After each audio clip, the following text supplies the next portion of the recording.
Hello दोस्त, sky unlimited YouTube channel पर आप सभी का स्वागत है। तो आइए शुरू करते हैं आज का टॉपिक। तो दोस्तों, हमारा आज का टॉपिक है मराठा साम्राज्य एवं शिवाजी का प्रशासन। तो आइए दोस्तों शुरू करते हैं शिवाजी एवं उनके साम्राज्य से। शिवाजी के आदि पूर्वज मेवाड़ के सिसोदिया वंश से संबंधित थे। मराठा साम्राज्य के संस्थापक शिवाजी को ही माना जाता है। इनका जन्म 1687 ईस्वी में शिवनेरी दुर्ग में हुआ था और माता शिवनेरी देवी के नाम पर इनका नाम शिवाजी पड़ा। इनके पिता का नाम शाहजी भोसले तथा माता का नाम जीजाबाई था। शिवाजी के संरक्षक दादाजी कोंडदेव थे, जो इनके राजनीतिक गुरु भी माने जाते हैं। शिवाजी के आध्यात्मिक गुरु रामदास या समर्थ रामदास थे। इनके पुस्तक के नाम दासबोध एवं आनंद भवन है।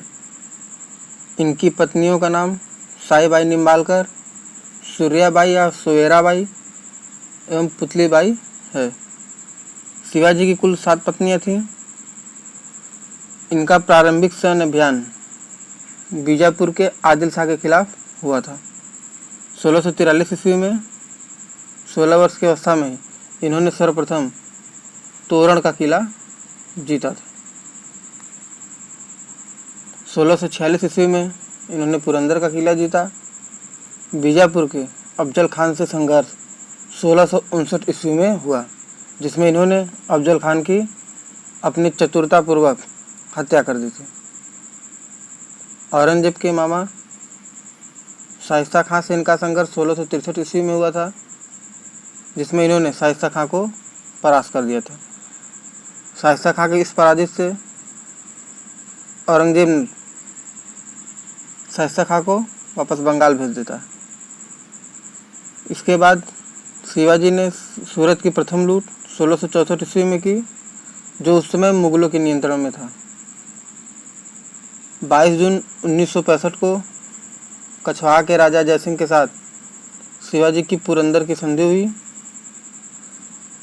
इस संधि के समय इटली का यात्री मनुची भी उपस्थित था। इस पुरंदर की संधि के अनुसार शिवाजी को 35 में से 23 किले मुगलों को देने पड़े तथा संभाजी को मुगलों के दरबार में भेजना पड़ा। 1666 ईस्वी में स्वयं शिवाजी भी औरंगजेब के दरबार में गए, जहां पर औरंगजेब द्वारा शिवाजी को बंदी बना लिया गया।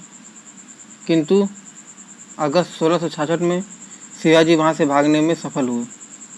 इसके बाद 1668 ईस्वी में औरंगजेब ने शिवाजी के साथ संधि कर ली तथा शिवाजी को राजा का उपाधि भी प्रदान किया। औरंगजेब ने शिवाजी को पहाड़ी चूहा भी कहा। 1670 ईस्वी में शिवाजी ने सूरत को दोबारा लूटा। इस तरह शिवाजी ने सूरत को कुल 2 बार लूटा, एक बार 1664 ईस्वी में तथा दूसरी बार 1670 ईस्वी में। शिवाजी ने अपना राज्याभिषेक 6 जून 1974 ईस्वी को बनारस के पंडित विशेश्वर दास नागभट्ट से करवाया। इस राज्याभिषेक के दौरान एक अंग्रेज हेनरी ऑक्सडेन भी मौजूद था। शिवाजी का अंतिम अभियान 1678 ईस्वी में कर्नाटक का अभियान था। इस दौरान उन्होंने अपना अंतिम विजय जिंजी का किला के रूप में जीता। शिवाजी के बड़े पुत्र संभाजी द्वारा विद्रोही हो जाने के कारण शिवाजी काफ़ी चिंतित एवं काफ़ी बीमार रहने लगे, जिस कारण 3 अप्रैल 1680 ईस्वी को शिवाजी की मृत्यु हो गई। शिवाजी का अंतिम संस्कार सूर्याबाई द्वारा उत्पन्न पुत्र राजा राम द्वारा किया गया। शिवाजी के साथ इनकी पत्नी पुतलीबाई सती हो गई। शिवाजी का प्रशासन एक हिंदू सिद्धांतों पर आधारित था। इनके पास प्रशासन में सलाह के लिए कुल 8 मंत्रियों का एक समूह था, जिसे हम अष्टप्रधान भी कहते हैं। किंतु शिवाजी इन अष्टप्रधान का बात मानने के लिए बाध्य नहीं थे। यह बस एक सलाहकार समिति थी। इसमें कुछ प्रमुख पद थे अष्टप्रधान में, जिसमें प्रथम पेशवा थे जो सबसे प्रमुख मंत्री होते थे, दूसरे पर अमात्य जिन्हें अर्थ मंत्री या राजस्व का लेन देन करते थे, तीसरा सुमंत ये विदेश मंत्री से संबंधित थे, चिटनीस पत्राचार विभाग से संबंधित थे, सेनापति सैन्य तंत्र का सर्वोच्च अधिकारी से, न्यायाधीश न्यायिक कार्य करने वाले थे, किंतु अंतिम फैसला न्याय के रूप में शिवाजी ही करते थे। पंडित राव यह मुख्य धार्मिक सलाहकार थे। वाक्यान्वीस यह गुप्तचर एवं सूचना विभाग से संबंधित थे। शिवाजी के प्रशासन में 2 कर भी लिए जाते थे, जिसमें से पहला है चौथ दूसरे क्षेत्रों को शिवाजी द्वारा सुरक्षा देने के बदले वसूल करते थे। इस चौथ में राजस्व का 1/4 हिस्सा उस क्षेत्र के 1/4 हिस्सा कर स्वरूप वो लेते थे, और दूसरा कर था सरदेशमुखी।